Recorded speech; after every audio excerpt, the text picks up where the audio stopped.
Psalm 13 verses 1 to 2. How long wilt thou forget me, O Lord? Forever? How long wilt thou hide thy face from me?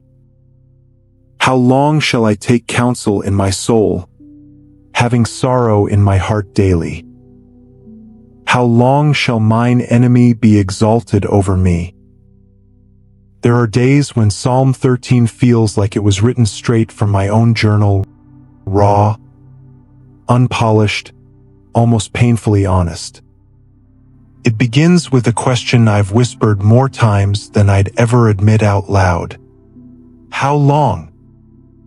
When I first sat with this psalm, I didn't read it as ancient poetry from a distant king. I read it as the cry of someone who felt like I feel sometimes. Tired, stretched thin, trying to keep holding on to faith even when God feels quiet. The first half of Psalm 13 almost feels like sinking. How long wilt thou forget me, O Lord? How long wilt thou hide thy face from me? I haven't always had the courage to speak like that to God. Some part of me used to think I needed to come to him polished, grateful, composed, tidy, sure of myself. But life doesn't stay tidy. And this psalm reminds me that God isn't scared of the truth of my heart. David wasn't performing for God. He was bleeding truth. His words echo the silent things I've carried. God, where are you? Have you forgotten me? Am I supposed to handle this by myself? There have been seasons where I felt like I was trying to fix everything inside my own head. Like David says, taking counsel in my soul. Overthinking at 2 a.m. Replaying conversations. Trying to solve what can't be solved without help.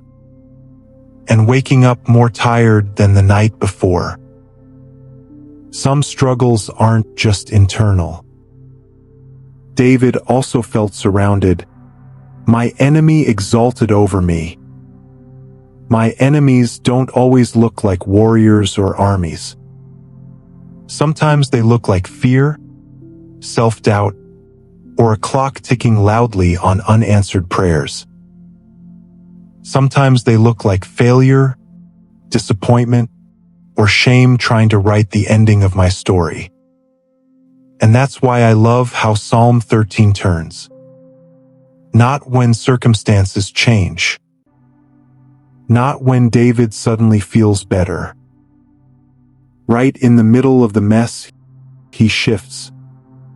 Consider and hear me, O Lord my God. Lighten mine eyes. It reminds me of something Jesus once said in John 8 verse 12, that he came to bring light into dark. David wasn't asking for a miracle show. He just needed the lights turned back on inside his soul. I've prayed that way too. God, don't let this swallow me. Help me breathe again. Lift my eyes before I sink too deep. And the most beautiful part of the psalm, at least for me, is verse 5. But I have trusted in thy mercy. That tiny word, but feels like a lifeline. David decided to plant his anchor in what he knew, not what he felt. Not fake optimism. Not denial. Just trust. I've learned that sometimes trust is quiet. Sometimes it's tired. Sometimes it's closer to hanging on with my fingernails than dancing in confidence. But God's mercy has carried me farther than my strength ever could.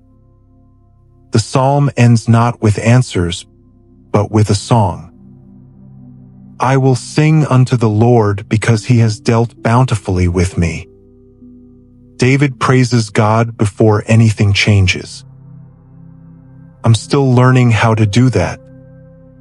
to remember that God has shown up before, to remind myself that I am not here by accident, to believe, slowly, stubbornly, that goodness still lives in the story. And in my own quiet way, I've discovered that worship can be an act of resistance against fear, against hopelessness, against the lie that I am on my own. And so I say this prayer as my weapon against them. Lord, I come to you the way David came, honest, a little worn, and holding questions I can't solve by myself. Some days I feel like David in verse 1, wondering how long the waiting will last. How long until the morning comes? How long until the pieces make sense? When my heart feels heavy, remind me that you see me. When silence feels like abandonment, help me remember that silence is not absence. Lighten my eyes when the world feels dim. Teach me to breathe again when my thoughts get tangled. I'm not asking for every problem to disappear, not even asking for every answer, just enough strength for today, enough light for the next step. Help me trust your mercy the way David did. Let hope rise slowly, quietly, stubbornly in the places where it felt lost. I choose to believe you are guiding me, even when I can't trace the path. I choose to remember your kindness in the past and to expect goodness in the future. Give my tired soul a song, even if it starts as a whisper. Thank you for staying when I feel distant. Thank you for loving me when I'm unsure. Thank you for being God in both my victories and my valleys. Amen.